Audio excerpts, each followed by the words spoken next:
ایک دم کرخت نہ ہو جایا کرو، تھوڑا سا نرم ہو جاؤ تاکہ اس کی سختی بھی نرمی میں بدل جائے۔ اور ہم کہتے ہیں ہم اینٹ کا جواب، بولو ہماری خواہش کیا ہوتی ہے کہ ہم اینٹ کا جواب کس سے دیں گے؟ پتھر سے۔ تو جب آپ پتھر اٹھائیں گے تو وہ پھر اینٹ نہیں، وہ بھی پتھر ہی اٹھائے گا، پھر نتیجہ کیا ہے؟ تمہارا بھی سر پھٹے گا، اس کا بھی سر پھٹے گا۔ اور اغیار دیکھیں گے کہ ہم نے انہیں سنت رسول سے جدا کر کے اپنے رویے سے دیے، اور دیکھو کس طرح دست بگریباں۔ حاضرین گرامی مرتبہ غور کیجیے، محفل میلاد منانا اور سنت رسول سے آگاہ ہونا اور اس پر عمل نہ کرنا، یہ ہمارا سب سے بڑا نقصان، سب سے بڑی غفلت۔ یہ نور کی برسات ہے کہ نہیں؟ بولو نور کی برسات ہے تو نور کس کا ہے پھر؟ نور اللہ کا ہے نا۔ اللہ براہ راست بھی تو نور نہیں دیتا نا، اس نے نور دینے کے لیے نبی دو عالم کو وہ نور دیا ہے جو مخلوق کے لیے قابل برداشت ہے۔ خدا کا نور برداشت نہیں ہوتا تم سے، براہ راست خدا کا نور تم سے برداشت نہیں ہوتا۔ اس نے نور تقسیم کرنے کے لیے حضور صلی اللہ علیہ وسلم کا وجود منتخب کیا ہے کہ اے محمد عربی کے چاہنے والوں، میرا نور براہ راست تم سے برداشت نہیں ہوگا۔ ہاں ایک ذات ہے جو ایک وقت میں میرے پاس بھی ہوتا ہے، تیرے پاس بھی ہوتا ہے، اسے میں نور دوں گا، وہ نور تمہارے قابل بنائے گا۔ کبھی وہ نور تمہاری آنکھوں میں آئے گا، کبھی وہ نور تمہاری روح میں آئے گا۔ تو یہ برسات نور کی کہاں سے آئے گی؟ یہ مدینہ منورہ سے آئے گی۔ اگر وہاں سے برسات ہو اور پھر بھی برتن خالی رہ جائے تو پھر ہماری بدنصیبی، وہاں سے تو کوئی کمی نہیں۔ عموماً میں ایک حدیث پاک سناتا ہوں اور آج آپ کو بھی میں سنائی دیتا ہوں، وقت بھی بہت ہو چکا ہے۔ اور ویسے بھی ہمارے سنیوں کے ماحول میں نعت خوانوں کی بڑی بھرمار ہے۔ پھر آپ کہیں گے کہ جی نعت خوانوں کی بڑی توہین ہو رہی ہے۔ ہمارے نعت خوانوں نے کبھی، یہ بات غور سے سنیے گا، نعت خوان ہمارے الا باستثناء چند، سب کی بات نہیں کرتا، باستثناء چند، کبھی رافضیوں کو خوش کرتے ہیں، کبھی ناصبیوں کو خوش کرتے ہیں، اور کبھی خارجیوں کو خوش کرتے ہیں۔ جو مزاج اس کے سامنے آئے اسی مزاج کے راج میں آ کے اسے خوش کرنے کی کوشش کرتا ہے۔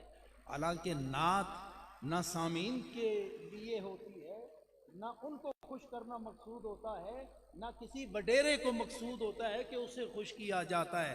نعت صرف ایک مقصد کے لیے ہے کہ یہاں سے درد کے نالے نکلیں اور مدینے سے رحمت کی بارش نازل ہو۔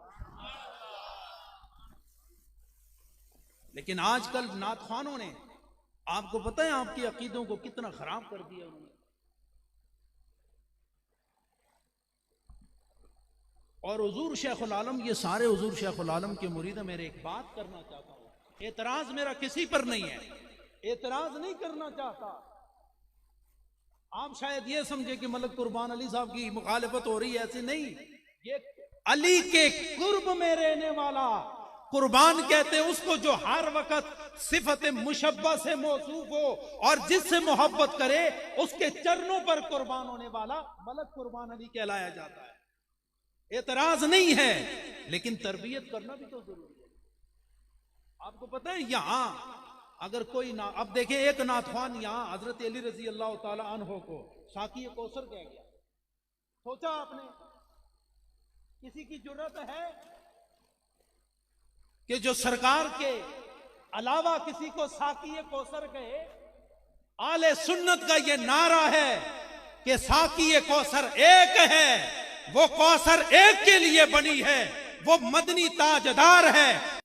محمد الرسول اللہ ساقی کوثر وہ ہیں، سب سے پہلے وہ صدیق کو پلائیں گے، پھر عمر کو پلائیں گے، پھر عثمان کو پلائیں گے، پھر علی کو پلائیں گے، پھر ان کو اجازت ہوگی جو تم سے محبت کرتا ہے پلاتے چلے جاؤ۔ عقیدے کے خلاف کبھی کوئی بات نہیں ہونی چاہیے، نہیں ہونی چاہیے نہیں، بلکہ میں یوں کہوں گا کہ عقیدے کے خلاف کوئی بات ہو تو ہم اس کو برداشت نہیں کر سکتے۔ یہاں علماء بیٹھے ہوں اور ان کے خلاف، ان کے موجودگی میں، ان کے موجودگی میں اگر کوئی نعت خوان عقیدے کے خلاف اپنی لا علمی کی وجہ سے بیان کر گیا اور یہاں بیٹھنے والے سارے چپ رہ جائیں تو وہ اس بات کا ثبوت ہوگا کہ جو کچھ اس نے پڑھا ہے یہ صحیح ہے، اس لیے تو یہ خاموش ہے۔ عقیدہ بالکل صاف ستھرا 100%۔ مجھے بتاؤ 2 اور 2 کتنے ہوتے ہیں؟ سارے بولو، پھر بولو، مزہ نہیں آیا یار۔ 2 اور 2 کتنے ہوتے ہیں؟ 4۔ کیا 3.25 یا 4.25 ہو سکتے ہیں؟ اور اگر آپ کو کوئی 4.25 یا 3.25 کا سبق پڑھا جائے تو قبول کر لو گے، اور اگر خاموش ہو جاؤ تو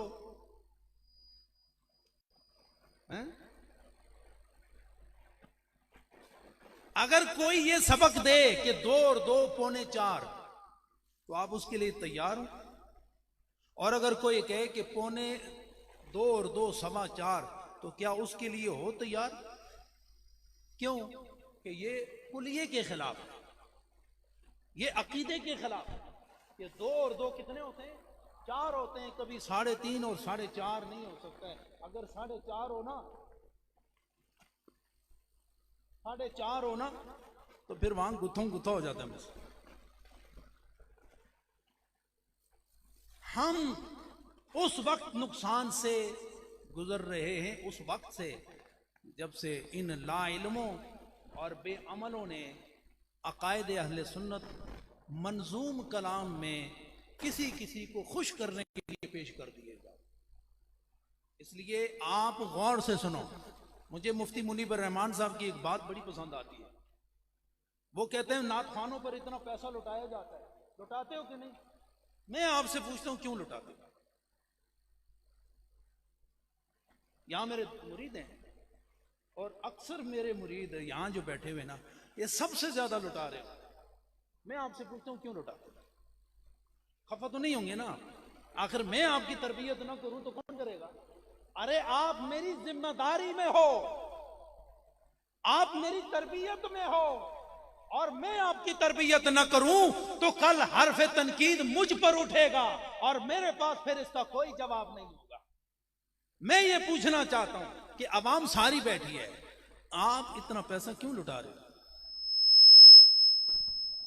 اور اگر میں آپ کو یوں کہوں کہ آپ کے معاشرے میں کتنے ایسے یتیم بچے ہیں جو نانے جمی کو تڑپ رہے ہیں، جن کے بدن پر لباس نہیں ہے، جن کے اسکول جانے کا کوئی بندوبست نہیں ہے، کبھی آپ نے ان کو تلاش کرنے کی کوشش کی ہے؟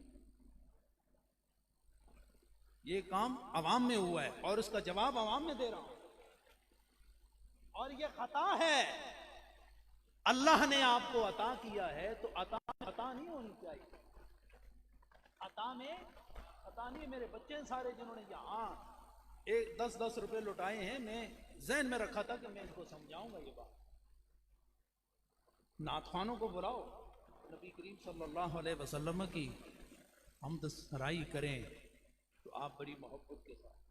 آپ کو پتہ ہے یہ پیسے اس طرح کس پر لٹائے جاتے ہیں؟ تسی آسو جی پیر جی ایک کیتا نے تو میں آسو میں ٹھیک کیتا ہے نا؟ میں صحیح کہہ رہا ہوں کہ نہیں؟ ہمارے معاشرے کا یہ بھی ایک بدنما داغ ہے۔